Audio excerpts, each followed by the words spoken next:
नमस्कार दोस्तों, आप सभी का एक बार फिर से स्वागत है मेरे YouTube चैनल में। और आज मैं बात करूंगा पावर सेक्टर, एनर्जी सेक्टर से रिलेटेड शेयर्स के बारे में। लेकिन उससे पहले मैं यहां पे बात करूंगा बजट से रिलेटेड जो न्यूज़ है ना, उसके बारे में। 18 जुलाई को पेश हो सकता है पूर्ण बजट। बिजनेस टुडे पर छपी रिपोर्ट में सरकारी सूत्रों के हवाले से कहा गया है कि वित्त मंत्री निर्मला सीतारमण बजट 2024 जुलाई महीने की 18 तारीख को पेश करेंगी। संसदीय कार्य मंत्रालय ने घोषणा की है कि 18वीं लोकसभा का पहला सत्र 24 जून से शुरू होगा और 3 जुलाई तक चलेगा। तो आप समझ सकते हो कि यहाँ पे जो बजट पेश हो रहा है ना, बजट पेश 18 जुलाई को हो सकता है। और 18 जुलाई के बाद आप यहाँ पे अगर देखोगे ना, तो एक पावर सेक्टर में अच्छा खासा हम सभी लोगों को तेज़ी देखने को मिलेगा। अब आप लोग पूछोगे कि पावर सेक्टर से रिलेटेड कौन कौन से शेयर्स, तो पावर सेक्टर से रिलेटेड जो इंपॉर्टेंट शेयर्स हैं ना, मैं यहाँ पे उसी सारे शेयरों को यहाँ पे मैं कवर किया हूँ। और आई होप आप सभी लोगों को वीडियो अच्छा लगेगा। अगर आप इस चैनल पे नए हो तो चैनल को सब्सक्राइब करके बेल आइकन जरूर प्रेस कर देना। तो सबसे पहली कंपनी है टाटा पावर। टाटा पावर का यहाँ सबसे बड़ा रीज़न है कि बीच में न्यूज़ आया था, जो जितने भी बड़े बड़े फंड हाउसेस हैं ना, यहाँ पे क्या इस न्यूज़ दे रहे थे कि ये क्या करेगा, ये शेयर यहाँ पे 30% नेगेटिव हो जाएगा, ये शेयर यहाँ पे 40% नेगेटिव हो जाएगा। लेकिन हुआ इसका उल्टा, यहाँ पे 30-40% नेगेटिव क्या होगा, स्टॉक्स अगर आप यहाँ पे देखोगे ना, तो एक महीने में 2% का डाउनफॉल दिखा है।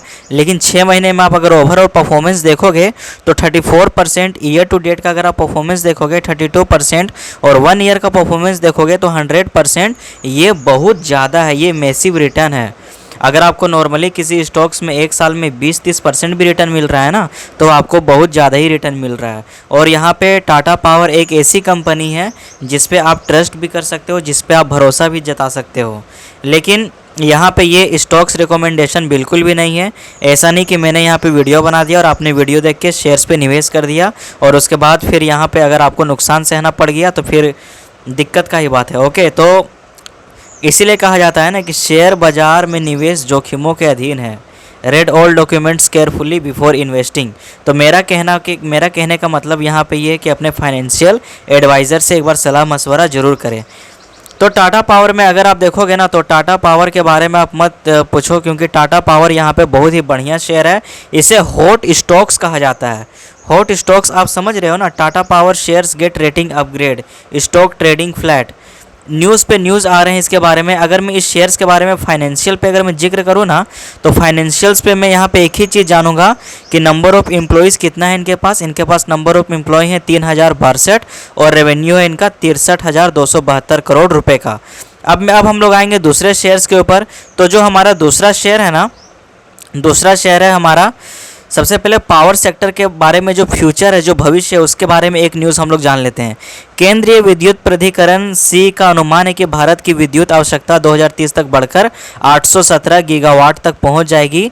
इसके अलावा सी का अनुमान है कि 2029-2030 तक नवीकरणीय ऊर्जा उत्पादन की हिस्सेदारी 18% से बढ़कर 44% हो जाएगी, जबकि तापीय ऊर्जा की हिस्सेदारी 78% से घटकर 52% हो जाने की उम्मीद है। और इसका सबसे बड़ा इसका सबसे बड़ा फ़ायदा किस कंपनी को होगा? इसका सबसे बड़ा फ़ायदा होगा यहाँ पे जीएस पावर लिमिटेड हो गया, टाटा पावर हो गया, या अडानी ग्रीन एनर्जी। तो ये सब में सोच समझ के आप इन्वेस्टमेंट कर सकते हो। बट येस, जेएसडब्ल्यू एनर्जी यहाँ पे एक अच्छा ऑप्शन मुझे लगता है, क्योंकि अगर आप 5 दिन का ग्राफ देखोगे 8%, 1 महीने का ग्राफ देखोगे 16%, 6 महीने का चार्ट आप देखोगे 73%, ईयर टू डेट का ग्राफ देखोगे 75%, और मैक्सिमम में अगर आप देखोगे ना 1 साल में 175, तो ये मैसिव रिटर्न है। तो इसने यहाँ पे टाटा पावर को भी बीट किया है।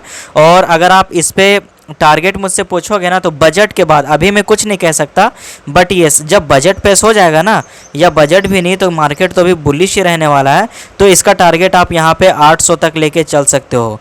फिलहाल अगर मैं इसका 52 वीक हाई देखूँ ना, तो 52 वीक हाई 728 ही है और इसी टाइम पे टच किया हुआ है। ओके, अब हम लोग बात करेंगे इसके फाइनेंशियल्स के बारे में। तो फाइनेंशियल्स पे ज़्यादा टाइम नहीं लगाऊंगा।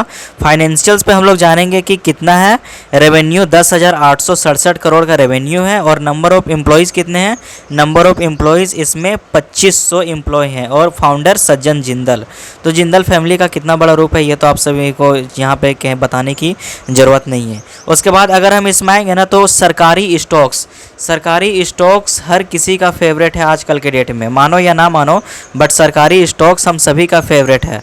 तो एनटीपीसी में अगर मैं बात करूँ ना तो 5 डे का रिटर्न नेगेटिव, 1 महीने का भी रिटर्न नेगेटिव, 6 महीने का रिटर्न पॉजिटिव। उसके बाद ईयर टू डेट का रिटर्न देखोगे ये भी पॉजिटिव। 1 साल का अगर आप रिटर्न देखोगे तो 1 साल का रिटर्न है 91%, जो कि स्टॉक्स को सबसे बढ़िया बनाता है। और भाई सरकारी कंपनी में अगर आपको 91% का रिटर्न मिल रहा है तो बहुत ज़्यादा मिल रहा है। उसके बाद मैं और भी स्टॉक्स को यहाँ पे कवर करूँगा, तो ये एक सबसे बड़ा चीज़ है। अगर मैं यहाँ पे फाइनेंशियल्स के बारे में बात करूँ ना तो फाइनेंशियल्स में यहाँ पे पता चल जाएगा कि इस कंपनी के पास 15,159 एम्प्लॉय हैं। 2023 का डाटा है ये, तो सबसे ज़्यादा एम्प्लॉय हैं एनटीपीसी के पास में। रेवेन्यू यहाँ पे नहीं दिया गया है, रेवेन्यू आप देख सकते हो 47,000 करोड़ का रेवेन्यू यहाँ पे दिख रहा है मार्च 2024 में। अब हम लोग दूसरे शेयर को कवर करेंगे। दूसरा शेयर है यहाँ पे कोल इंडिया। और कोल इंडिया को अगर आप देखोगे ना, क्योंकि देखो अभी हम लोग उतना भी अपग्रेड नहीं हुए हैं उस लेवल पे कि हम लोग कोयला का उत्पादन या कोयला का यूज़ करना बंद कर देंगे। क्योंकि आप समझो कोयला का जो है ना खनन ये कंटिन्यू है और ये ज़िंदगी भर हम मुझे लगता है कि ये चलता रहेगा, क्योंकि ये प्राकृतिक चीज़ें हैं। फॉसिल फ्यूल्स, कोयला हो गया, गैस हो गया, नेचुरल गैस हो गया, ये सब चीज़ें जो है ना देश दुनिया में बंद नहीं होने वाली हैं। ओके हाँ, इससे हम लोग किसी दूसरे चीज़ पे स्विच कर सकते हैं, बट उस टेक्नोलॉजी को, उस इंफ्रास्ट्रक्चर को खास करके इंडिया में आने में बहुत ज़्यादा समय लगेगा। तो कोल इंडिया का अगर आप रिटर्न देखोगे तो 5 दिन का रिटर्न नेगेटिव, 1 महीने का रिटर्न भी नेगेटिव, 6 महीने का रिटर्न 31%। उसके बाद ईयर टू डेट का रिटर्न 25%। 1 साल का अगर आप रिटर्न लोगे तो 1 साल का रिटर्न है 112%। कितना परसेंट है? 112%।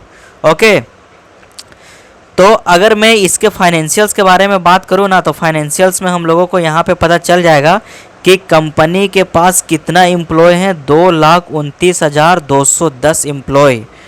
उसके बाद रेवेन्यू 1.5 लाख करोड़ का रेवेन्यू है इनका। ये है सरकारी कंपनी, ऐसे ऐसे स्टॉक्स जिसमें आपको कभी घाटा सहना ना पड़े। अब एक लास्ट स्टॉक में यहाँ पे पिकअप करूँगा, उसके बाद एनएचपीसी को भी शेयर करूँगा, एनालिसिस करूँगा। एनएचपीसी बहुत ही, क्योंकि आप समझो एनएचपीसी जो जनवरी फरवरी में जिस तरीके से भागा था ना, उसके बाद लगभग 4-5 महीने होने चले हैं लेकिन शेयर में कोई मूवमेंट नहीं आया। बीच में मूवमेंट आया था बट वो काफ़ी नहीं था।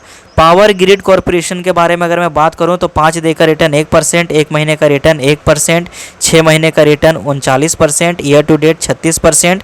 अगर आप 1 ईयर का रिटर्न देखोगे तो 1 ईयर का रिटर्न 73%, और 73% बहुत ज़्यादा रिटर्न है भाई साहब। मैं यही कहता हूँ कि आपको किसी स्टॉक्स में 25% का भी रिटर्न मिल रहा है ना, आप बैंक से ज़्यादा जनरेट कर रहे हो, आप पोस्ट ऑफिस से ज़्यादा जनरेट कर रहे हो, आप LIC से ज़्यादा जनरेट कर रहे हो मार्केट में। म्यूचुअल फंड्स को देखो, लाइफ में मैं फर्स्ट टाइम देख रहा हूँ कि म्यूचुअल फंड सारे 100% रिटर्न दे रहे हैं। नहीं तो कहाँ म्यूचुअल फंड्स 25%, 30% रिटर्न ही उनका देखने को मिलता था। लेकिन यार 2022 के बाद 2023 से मार्केट में इस कदर चमत्कार हुआ है ना कि बस पैसे लग रहे हैं, पैसे लग रहे हैं, लग रहे हैं, लग रहे हैं। अगर आपके पैसे लगे हुए हैं, लग रहे हैं, तो उसे लगने रहने दीजिए और आनंद लीजिए ज़िंदगी का। उसके बाद एक लास्ट शेयर मैं यहाँ पे कवर करूँगा। लास्ट शेयर कौन सा है? लास्ट शेयर है यहाँ पे NHPC। ओके एवरीवन, NHPC को हम लोग कैसे भूल सकते हैं? तो NHPC में अगर आप देखोगे ना तो NHPC में आपको यहाँ पे समझ में आएगा कि इसका सिंपल सा फंडा क्या है कि 5 दिन का अगर आप ग्राफ देखोगे नेगेटिव, 1 महीने का भी ग्राफ नेगेटिव, 113 तक टच हुआ था, उसके बाद कहाँ चला गया? 97 रुपये में। 97 से फिर कहाँ आया है? 100 रुपये में आया है।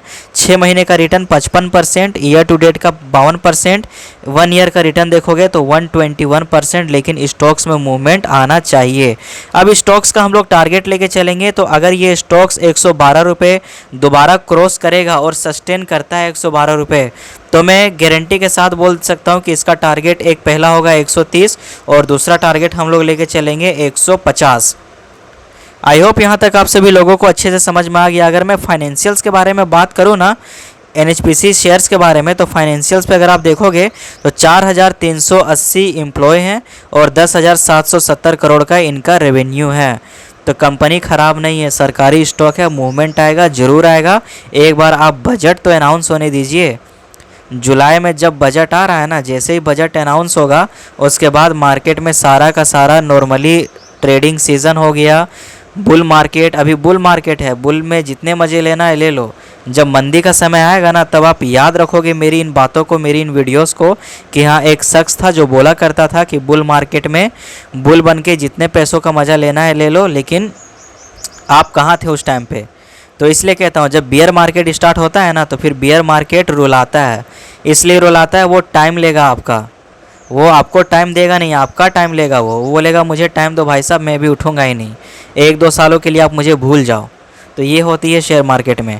आई होप आप सभी लोगों को वीडियो अच्छा लगा होगा। अगर वीडियो अच्छा लगा होगा तो इस चैनल को सब्सक्राइब कर देना, वीडियो को लाइक कर देना, ओके एवरीवन, और अपने दोस्तों के साथ शेयर कर देना। और मिलता हूँ फिर नेक्स्ट वीडियो में। जय हिंद, जय भारत।